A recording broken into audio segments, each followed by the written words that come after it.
got ourselves team 2 together with Diabolical's gonna be back in here with displacement over. Oh my god, looking gorgeous in the back. We got Kevin on that team, Shadhound, Yup Beef, but we also got Diabolical's getting blasted out by Conan. The opener is gonna be immediate Inferno, leaving back in after Diabolical's off of that game, but Dia may just have to go for a bit of a port themselves. Mortal Coil left at Conan, Mortal Coil as well as their own self-healing with the Soul Link with their pet might actually be a little bit rough. I've heard a lot of people complaining about it before. It might actually be kind of challenging for a Warlock to deal with, actually. So it'll be a quick Soulfire off of that big second Mississippi shot. If you were to follow Conan, does go for a bit of Reflect, as well as full defenses at the ready. It's going to go for a bit of a stun onto Diabolicals, charging in there, trying to see if you can crush him down as portals are opened up for Diabolicals. Got us up fully surrounded. Conan is going to get blasted out by Chaos and the Felon. Conan, mad damage, just trying to go in for a quick interrupt on a Dia, but he does go in for mad Chaos. Almost back to back, no way to stop it. I think it's just going to be Shot and Burn, taking him down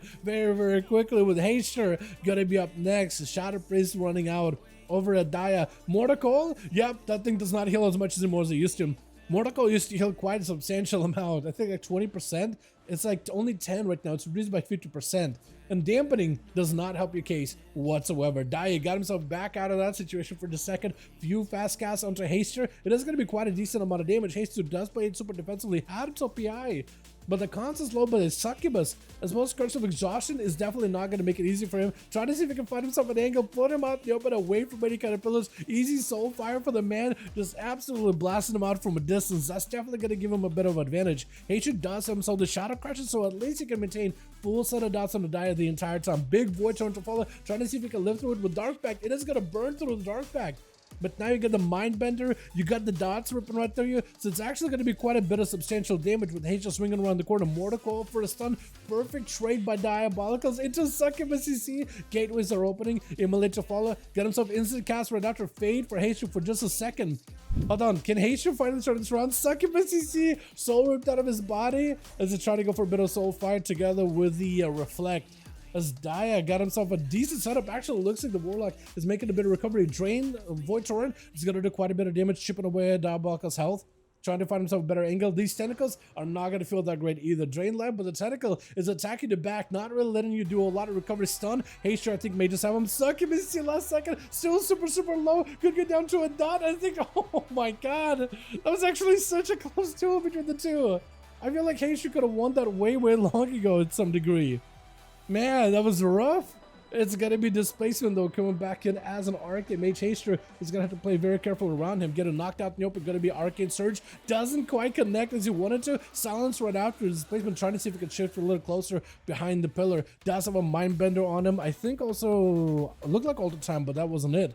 But does have himself full cooldowns at the ready, I think. Is going to go for the Arcane Blast, Arcane Surge, off of the pet, actually. Stun into Haster, blasting him out. Big touch of the magic, mad damage to follow, missiles to follow. Does Haster have a disperse? He does have a disperse. That's going to be the Aegis proccing right now. Stun to follow onto displacement. Does have full dots on the Haster. Interrupted him on Shadow. Might be able to blast him.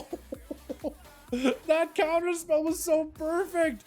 It lasted just long enough before Haster could even press the disperse. Knocked back Gariber immediately as soon as he walked in there with full burst. Displacement is going to have to be very careful. That is a lot of dots. That is a lot of burst damage that he's got to deal with. Ice blocked at the right time is going to have to be crucial. And then you kind of just hoping that Gariber does not have a way to shatter through the ice block at all. As long as you find a good angle on the guy. Breath, shield, food. Definitely got to get so much food as possible. Trying to see if you can go for a bit of an eats here.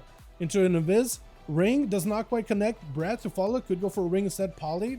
As long as he has a polymer that doesn't let Gariber heal, he could actually just burst him and then control him with polys, honestly. Touch of the Magi is up, got himself a bit of reflect, but the missiles, I mean, only one of the missiles is going to end up reflecting back to you. As he got plenty more missiles, it's going to be all the time at the ready. Gariber knows that he's going to have to reposition to where displacement is going to displace him back too. Knockback yet again, charge right after, trying to see if he can root him mid-wave back to charge, but doesn't quite connect. Blinks to back up for displacement, that or shimmers. But achievement for the most part, all good to go. Got himself shit in power, looking for a bit of a reheal. And Garaber, as long as he doesn't take too much damage, he should be able to get himself a lot of recovery. Ring of Fire is gonna just do that ticking damage, percentage damage too. Roots to follow, displacement, got him in a good spot. Leap to try to reconnect, try to go for stun, but actually gonna go for an interrupt instead. Breath to follow, full burst available for displacement. Does he have enough damage to blast him out? Touch the Magi, everything is available. He got himself big haze buff. Is it enough though? Charging in, barely alive. Does he get himself survivability? Barrages to follow, is it enough? Ice Bucket instead just needs to go for a little bit of recovery while Garaber is still taking ticking damage, does not get a chance to heal whatsoever. Displacement recovering as much health as possible. Does Gara have any burst to follow? Blink before he can even close the gap with a charge. Still has a bit of damage on him. Ring of Fire will not let him get any kind of healing if he walks into the ring. Orb around the corner at least does not let him get that second wind healing whatsoever. Ring of Frost to try to force him into the Ring of Fire. Will it be enough though? Barrage to follow. That's going to be Stonebolt, forcing a blink out of displacement really early on. Also, are you running displacement ability itself? Are you? I don't see the cooldown for it, but maybe you are. It's so hard to tell. Got himself at least a bit of fire damage to the Garaber. Trying to see if he can not take the damage to the Ring of Fire. Has to be very, very careful walking around it, but it's kind of just stuck in place at that point. Touching the Magi, big damage, potentially Garaber with a bit of reflect. Trying to go for a bit of recovery behind the pillar. I don't know if he'll be able to. Shrink out of displacement off of the fear immediately. More missiles to fire. Garaber, no help whatsoever. Does he have any survivability? Root to follow. Stormbolt, trying to see if he can reconnect for a second. Knockback to see a way to close the gap again. Barrages are barely doing the work, but they are chipping away to self little by little. And I think it's over. At some point, he realized that the game is done for. With Anspe Shady charging out right after from one priest and the warrior and to another priest. And I feel like a Shadow Priest can actually counter our Arcane Mage somewhat well, to a degree. I think the silences and the stuns and the pets and the dot damage can definitely wear an Arcane Mage down if you're not careful.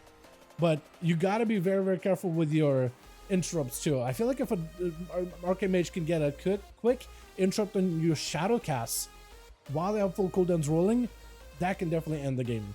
But SP Shade at least has access to Holy Healing, Shadow Healing, so as long as you're very careful not to get interrupted on Shadow at the very least, you should always have maybe some kind of a big defensive to work with. Arcane Surge around the corner, displacement, trying to see if you can go for a big setup, stun, breath to follow. Going to Haymaker, stun, gives him an opportunity to go for Arcane Surge, at least activate full cooldowns. Ring of Fire to follow. SP Shady is not going to be in a great spot. Getting slowed, rooted back to back. Displacement, he got himself full burst. Actually magic, but that's a Panda races to give him a little bit of survivability. Interrupted on Shadow. Is this enough right now? Does he get to live it? Oh my god! It is so much damage. You get interrupted on Shadow and you're done. Oh, that is so rough. He had to go for damage, but at that point, he even used his holy heals. Unless you have like a powered life, I think that's maybe the only thing I may have let you live, but that's a may. That's a big maybe. And I can't even say that's a guarantee. You would have been okay with that one. Monfell trying to see if he can go for a bit of a damage from range onto displacement, barraging him with eye-beams from a distance, throwing in glaives as well. Gonna be a big breath to follow right after, as he's trying to go for a bit of a poly versus Monfell, cleaning up off all enemy buffs. And right now for Monfell, I think he has Blur, he has himself Vengeful Retreat, he has himself a Sigil of Fear, so you should be able to counter displacement to some degree. It is going to be a big blast of damage off of that touch of the magic. Big Hunter follow displacement with the ult of time, jumping back in onto the mage. Even though you get a knockback, you should be able to reconnect with him to some degree. But I think displacement, as long as he keeps some distance, enough of a distance to just chip away, Monfell get himself a demon, want to slay it as soon as possible, especially while in meta. You can Shadow Meld. I was thinking maybe Shadow Meld that, but I guess you can't. You are a Blood Elf, not a Night Elf. Displacement is taking quite a bit of damage though. Fear Sigil dodges it entirely, but now you no longer have a blink. If you have a stun, now you can actually do something. Going up in the air is a tricky move, because technically you have a lot of damage ready for the mage. But the mage could also just kind of keep you out in place. You can't really catch up to Monfell. You can't really like close the gap.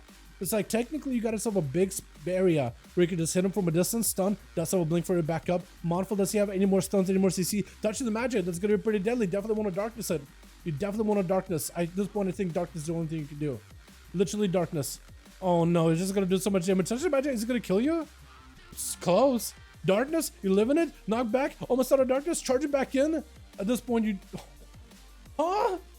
Arcane Orb? I was thinking it was going to be something more spectacular would get the kill, but Arcane Orb, I guess, does it. I didn't even expect it. There it goes.